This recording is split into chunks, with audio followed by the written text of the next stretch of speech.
It's been 44 days since I arrived in Vietnam. Just one day before my permitted stay ends, I'm heading to Thailand for a visa run. Leaving most of my stuff in Saigon and traveling light, bought and downloaded an eSIM in the taxi on the way to the airport. I just flowed right onto the flight to Bangkok, smooth and easy.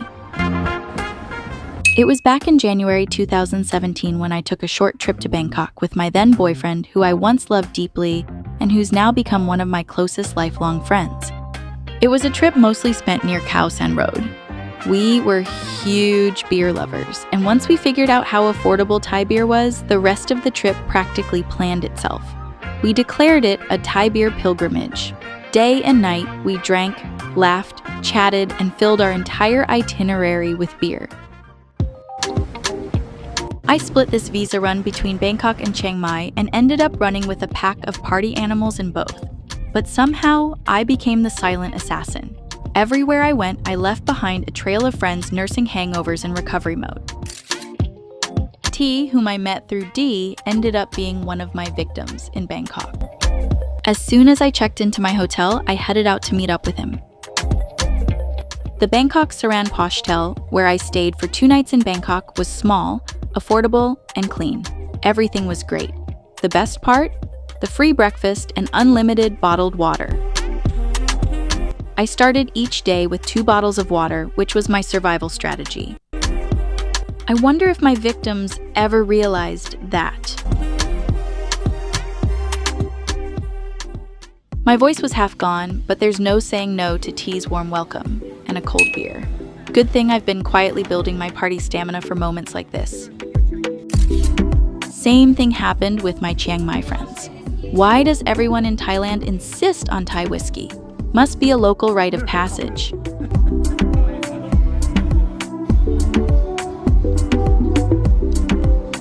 And just like that, I fell under Khao San Road's spell again. The beer, the buzz, this place never seems to change with time.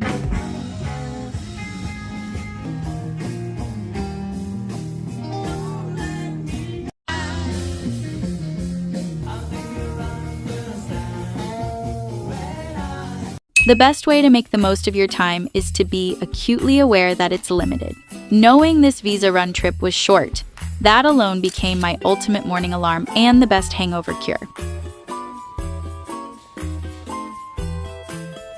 Walking is the most important part of my travels. If it's within 3 kilometers, I walk. No exceptions. My trips aren't about checking off destinations, but about staying present in a space. The fastest way to overcome unfamiliarity is to move through it. That's why walking means so much to me. For this Bangkok trip, I thought I should at least visit one temple, so I chose the Temple of the Emerald Buddha on T's recommendation. While T wrestled with Bangkok's taxi chaos, I had time to head back to the hotel and sort out my outfit. A delay on one end can always become an unexpected window of opportunity. The Thai temple was impressive in many ways, one of them being how it managed to standardize every visitor's outfit with those iconic elephant pants. Their eyes were razor sharp. T's ripped jeans didn't stand a chance. Turned away at the gate, we had no choice but to backtrack and buy the infamous pants. Wearing our elephant pants uniform, we wandered the temple grounds. And wow, it was stunning enough to make our eyes pop.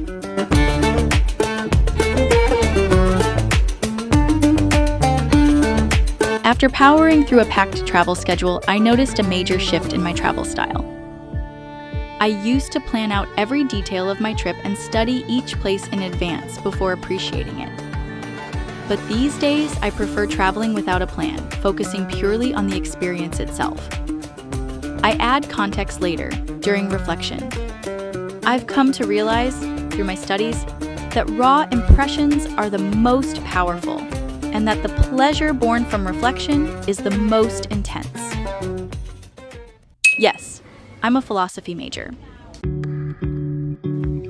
After a few run-ins with tourist traps, we finally found a quiet spot by a charming canal.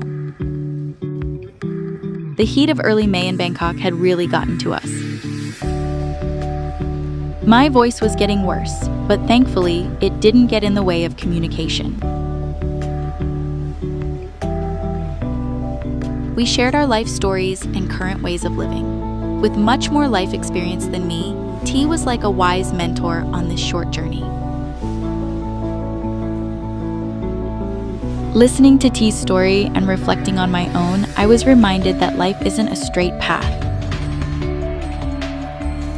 It's a journey shaped by constant choices, each one causing small shifts in direction along the way. All the shifts and course corrections naturally demand more energy, which can wear us down. But the key point to remember is that this journey isn't endless. Our time is limited. T's insight really struck me. In this vast universe, the fact that we exist on this one tiny planet capable of sustaining life is extraordinary. And what we casually call middle age is actually a major misconception.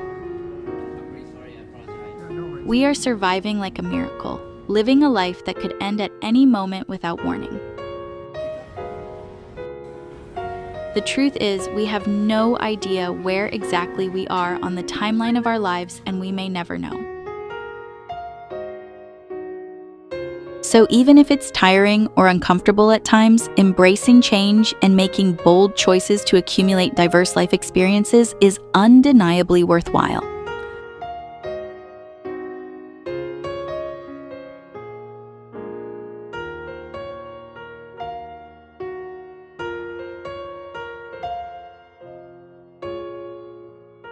Countless kinds of alcohol flowed through the night as we exchanged insights in our deep conversation.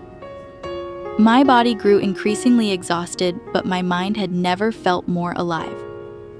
My voice was fading more and more, but my thoughts had never felt more fluid.